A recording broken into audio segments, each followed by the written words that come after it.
નમસ્કાર ખેડૂત મિત્રો, અત્યારે આપણે કેરળ રાજ્યની અંદર ભારત સરકારનું સંપૂર્ણ ભારતનું નાળિયેરી સંશોધન કેન્દ્ર છે, ત્યાં આપણે આવેલા છીએ. આજના આ વિડીયોની અંદર આપણે માત્ર ને માત્ર વાવેતર અંતર વિશે આજના આ વિડીયોની અંદર આજે આપણે માત્ર ને માત્ર વાવેતર અંતર વિશે માહિતી મેળવવાની છે. અત્યારે વરસાદ ધીમે ધીમે ચાલુ છે. અલગ અલગ ખૂબ જ મોટા વિસ્તારની અંદર નાળિયેરી ઉપરનું સંશોધન અહીંયા થાય છે. આ જે પ્લોટ છે, અમે અહીંના તમામ પ્રકારના તમામ લેવલના વૈજ્ઞાનિકો સાથે વાત કરી તો તેમની અંતર બાબતે એક જ ભલામણ છે, ડીટી હાઇબ્રિડ હોય તેની અંદર 25x25થી લઈ અને 28x28નું વાવેતર છે હોવું જોઈએ. અત્યારે આપણે વિડીયોની અંદર જોઈ શકીએ છીએ એક પણ નાળિયેરીનું પાન એક પણ નાળિયેરીને સ્પર્શ કરી શકતું નથી. આવી રીતનું વ્યવસ્થિત સ્પેસિંગ છે એ છે. આ વચ્ચે જાયફળનો પાક છે. અહીંયા તો અલગ અલગ અખતરાઓ છે, એટલે અનાનસ છે, જાયફળ છે, કેળા છે, મરી છે. પણ આપણે આજના વિડીયોની અંદર માત્ર ને માત્ર એક જ વિષય ઉપર વાત કરવાની છે. તે વિષય એટલે અંતર. હવે આપણે સૌ જાણીએ છીએ કે પ્રકૃતિની અંદર કોઈ પણ વનસ્પતિ હોય તે જ્યારે કોઈ પણ પ્રકારનું ઉત્પાદન અથવા વૃદ્ધિ તેની થતી હોય ત્યારે આપણને એવું લાગે છે કે સંપૂર્ણ રીતે તેના વૃદ્ધિની જવાબદારી એક ખેડૂત તરીકે આપણી પાસે હોય, પરંતુ હકીકત એ નથી. કોઈ પણ વનસ્પતિના ઉત્પાદનની, એના વૃદ્ધિની કોઈ પેરામીટરોની જો વાત કરીએ તેમાં 97% પેરામીટર છે. ફરીથી તમે સાંભળજો, 97થી 98% પેરામીટર છે તે કુદરતની પાસે છે. મતલબ કે સૂર્યપ્રકાશ, પછી વનસ્પતિ જે 17 તત્વોમાંથી પોતાનું શરીર બનાવે છે તેમાંથી 97થી 98% કાર્બન, હાઇડ્રોજન અને ઓક્સિજન દ્વારા તેનું શરીર છે એ બનેલું હોય છે. હવે કાર્બન, હાઇડ્રોજન, ઓક્સિજન અને કુદરતી પરિબળો આપણે જોઈ શકીએ છીએ, tall variety, dwarf variety, hybrid. પણ આજનો વિષય આપણો એ નથી. આજનો આપણો વિષય માત્ર ને માત્ર સ્પેસિંગનો છે. એટલે 97થી 98% વૃદ્ધિ, વિકાસ, પાક ઉત્પાદનના પેરામીટરો માત્ર ને માત્ર કુદરતની પાસે અબાધિત છે. હવે આપણે એક બીજી પણ વાત કરી લઈએ.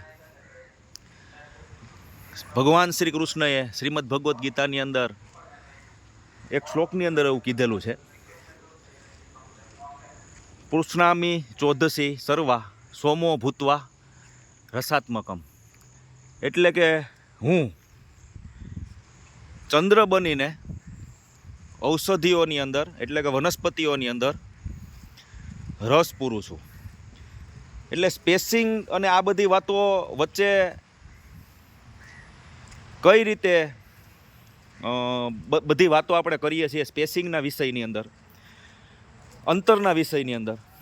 હવે આપણે જો 20x20નું તેનાથી પણ નીચેનું અંતર રાખી દઈએ તો એક નાળિયેરીનું પાન બીજી નાળિયેરીની ઉપર આવી જાય તો સૂર્યપ્રકાશ જે છે તે નાળિયેરીના પાકની અંદર વ્યવસ્થિત રીતના મળી શકતો નથી.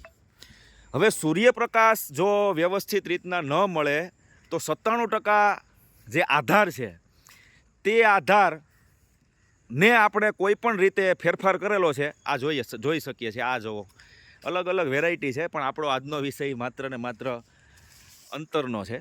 એટલે કોઈ પણ નાળિયેરીના વાવેતરમાં તેનું પાન બીજા પાનને સ્પર્શ કરવું જોઈએ નહીં. દેશી હોય, હાઇબ્રિડ હોય તેમાં 25થી 27નું અંતર હોવું જોઈએ. ડ્વાર્ફ એટલે કે લોટણ, ઠીંગણી, દેશી અલગ અલગ રીતે આપણે ઓળખીએ છીએ. તેનું વાવેતર 20x20 હોય તો ચાલે, પણ આઈડિયલી 22x22 હોય તો વધુ સારું. એટલે જો એક પાનની ઉપર આ પાન જે નાળિયેરીએ બનાવેલું છે તેની ઉપર જો બીજું પાન આવે તો સૂર્યપ્રકાશ, ચંદ્રનો પ્રકાશ અને સૂર્યનો પ્રકાશ જો આ નાળિયેરી ઉપર ન પડે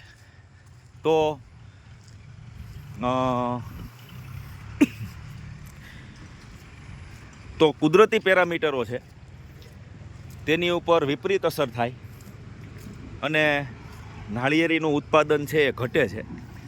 અમે અમારા અનુભવના આધારે જ્યાં જ્યાં પ્રીમિયમ ઉત્પાદન અમે જોયેલું છે અથવા અમારી સારવારના પ્રીમિયમ પરિણામો અમને મળે છે, તે અમે સ્પેસિંગ જે ખેડૂતોએ જાળવેલું છે ત્યાં જ અમે પ્રીમિયમ પરિણામો જોયેલા છે. ઘણી વખત 20x20નું વાવેતર અંતર હોય,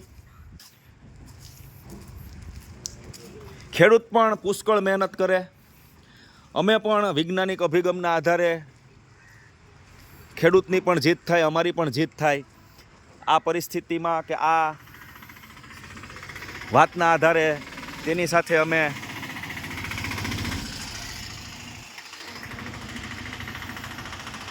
જર્મ પ્લાઝમ કલેક્શન વૈજ્ઞાનિક વિષય છે, આગળ આપણે ભવિષ્યમાં ચર્ચા કરશું ગમે ત્યારે. તો અમે પ્રયત્ન કરીએ તો 20x20નું કે 22x22નું જે અંતર છે તેવા ખેડૂતોની સાથે જ્યારે આપણે કામ કરીએ છીએ તો જે પ્રીમિયમ પરિણામો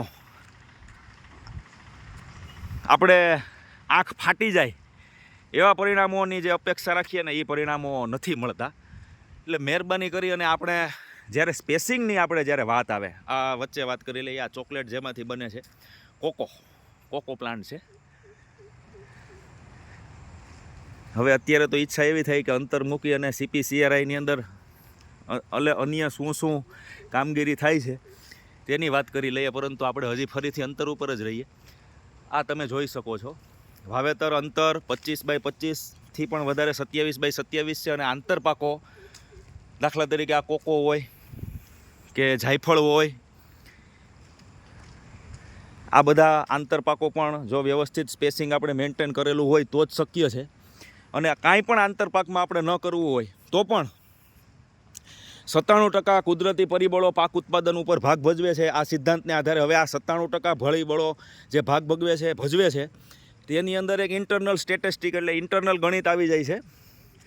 તે બહુ ઊંડું જાય, પણ તમે સરળતાથી સામાન્ય ભાષામાં તમે મથાળું સમજી લ્યો તો કે 97% આપણા હાથમાં નથી, આપણા હાથમાં 3% છે.